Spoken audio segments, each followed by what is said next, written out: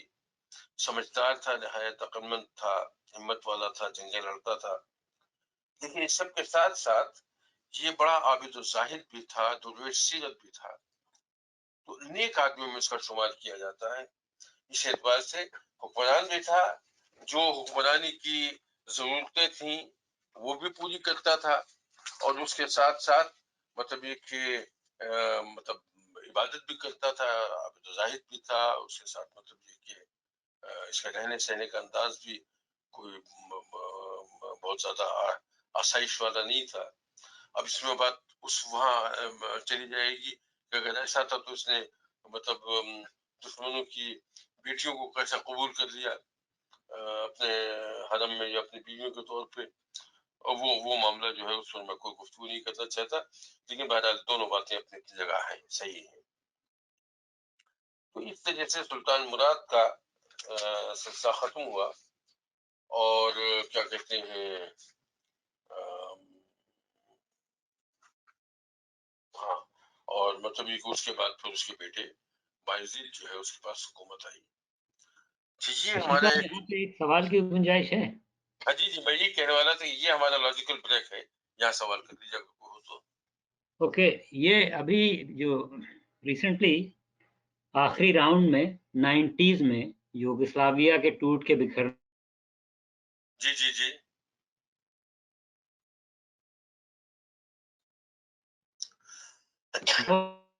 Hello سے مسلمانوں کے باسنیا کے خاص طور سے اور کاسوو کے بھی مسلمانوں نے کو ملا کہ وہ 600 سال پہلے کی. امر بھائی میری آواز پہنچی اب تک؟ اوکے، سوال یہ ہے کہ یہ جو باسنیا میں کے مسلمانوں کے ساتھ سربس نے جو سلوک کیا ابھی ریسنٹلی 90s میں، جی اس میں یہ بات پڑھنے کو ملتی تھی کہ وہ کسی 600 سال پہلے کی شکست اور ان کے ساتھ جو کیا تھا مسلمانوں نے، اس کا بدلہ لے رہے ہیں. تو یہ جو 1363 نہیں، تو میں یہی کنفرم کرنا چاہتا ہوں کہ کیا وہ یہ 1363 میں جو ان کو شکست ہوئی، اور آپ نے وہاں پہ سرب کا ذکر کیا تھا، سرب نے شاید وہ کولیشن سرب نے بنائی تھی، تو کیا وہ اس کی طرف اشارہ تھا؟ یعنی یہ وہ شکست ہے یا یہ بعد میں جو کاسوو میں ہوئی جنگ یہ اس کی طرف ہے؟ اس میں دیکھیے ایسا ہے کہ یورپ سے بہت سی جنگیں ہوئی ہیں، یورپ کی متحدہ افواج سے، اور سرب جو ہے تقریباً سب میں شامل رہے ہیں. تو مطلب یہ کہ یہ جو 600 سال پہلے کا انتقام کی بات ہے وہ کسی ایک مخصوص جنگ کی طرف اشارہ نہیں تھا، بلکہ یہ اس پیریڈ کی طرف ہے. اس پیریڈ میں تو بہت سی جنگیں ہوئی. کاسووا کی جنگ تو خیر بہت مشہور جنگ ہے، اور یہ بھی ممکن ہے کہ ان کا اشارہ صرف کاسووا کی طرف ہو، لیکن چونکہ اس میں جنگیں بہت ہوئی ہیں، بڑی بڑی اسی زمانے میں ہوئی ہیں. مراد کے زمانے میں تو 3 جنگوں کا دو کا تذکرہ میں نے کیا ہے. اب بایزید کے زمانے میں بھی جنگیں آئیں گی عیسائی کی متحدہ اس سے. تو وہ اس میں یہ ہے کہ یہ سب جو ہے سارے علاقے شریک رہے. تو یہ 600 سال والی بات جو کہیں یہ ضروری نہیں ہے کہ ایگزیکٹلی 600 ہو. یہ ہے کہ 600 سال پہلے ہمارے ساتھ جو کچھ سلوک ہوا تھا ہم اس کا بدلہ لے رہے ہیں. وہ ایک جنگ ہو سکتی ہے اور 6 جنگیں بھی ہو سکتی ہیں. اوکے، دوسرا سوال جو ہے وہ جو بھی آپ نے بات آخر میں کی لیکن اس میں تفصیل میں نہیں گئے، یہ جو شکست کے بعد لڑکیوں کو، اپنی بیٹیوں کو فاتح، سلطان یا بادشاہ کے حرم میں بھیجنے کی جو بات ہے، جی تو آپ نے کہا تھا، لفظ استعمال کیا تھا رواج تھا، کیا کہیں کوئی ایسی بھی صورت ملتی ہے کہ کسی مسلمان سلطان نے شکست کے بعد اپنی بیٹیوں کو دیا ہو؟ لیا تو ہے، دیا بھی ہے کیا؟ اچھا سوال ہے آپ کا.